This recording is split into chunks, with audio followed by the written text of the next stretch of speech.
The president met with his national security team tonight on Syria, and with his new national security advisor, John Bolton, at his side, ended up talking extensively with the press about not only Syria, but also the special counsel raids on his personal attorney. Joining us now, South Carolina Republican Senator Lindsey Graham, member of the Senate Judiciary Committee, as well as the Senate Armed Forces Committee. Good to see you tonight, Senator. Thank you very much. Okay, so let's start with the raids on Michael Cohen. I want to read something from Vanity Fair. Emily Jane Fox wrote this. She said, while Trump's allies have dismissed many of the people in the special counsel's crosshairs as low-level campaign officials or waved away the charges against Paul Manafort as unrelated to Trump, Cohen is inextricably and emotionally linked to the Trump family. Last summer, he told me he would, quote, take a bullet for the president. How is what happened today different than what we saw? I don't know what they're looking at. The only thing that I can tell the president and his supporters and the country as a whole, if President Trump's campaign colluded or worked with the Russians in an improper way, they're in big-time trouble.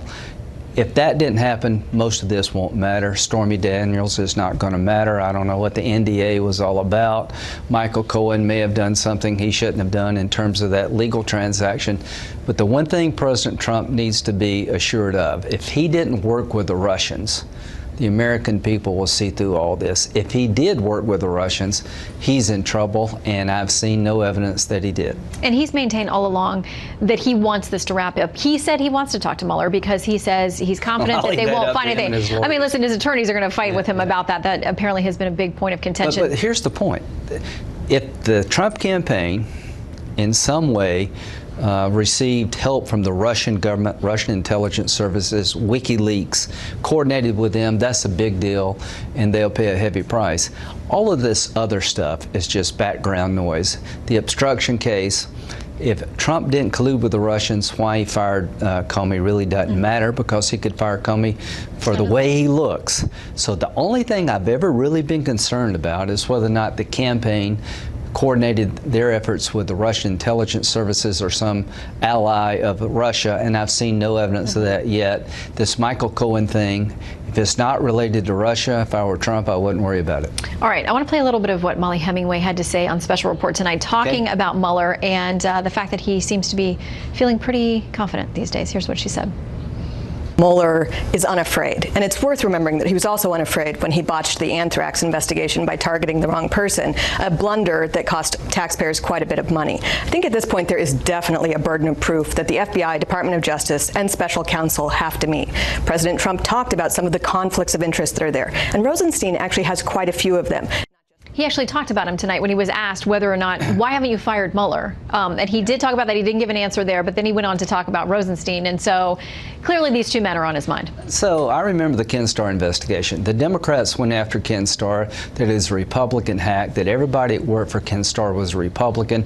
You shouldn't believe a word they said. So this is not unusual to make the special counsel a political punching bag. The only thing I could tell the president, Mr. Mueller has a good reputation. He's doing his job professionally as far as I can tell, and the only way you can dismiss him is for cause.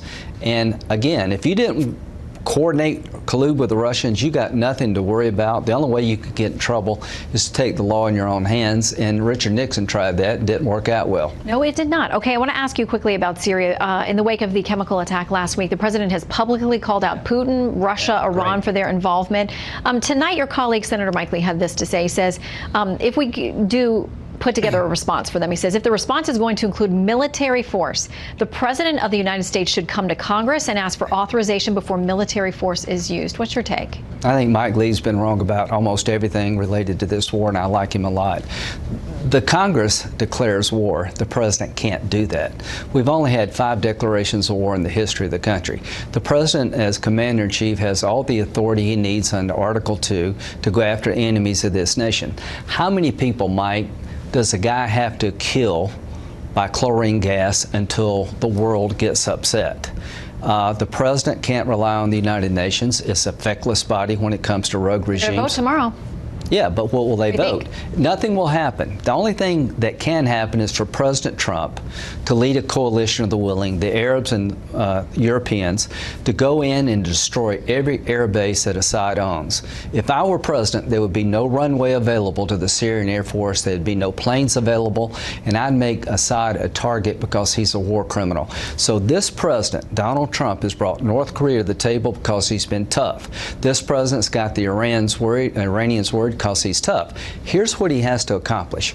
Kim Jong-un has to look at what he does in Syria and say to himself, I don't want to cross Donald Trump. Look at what happened to Assad. If it's one and done, if it's not part of a comprehensive strategy against Assad, then you're going to embolden every bad actor on the planet, including North Korea and the Iranians. This is a defining moment for the president. Take this guy on, blow his Air Force to smithereens, and go after him. The next thing you know, the world will be a better place. Well, we'll see what they're deciding behind closed doors tonight as they have those very high-level conversations. Senator, thanks for dropping in. Thank you. Good to see you.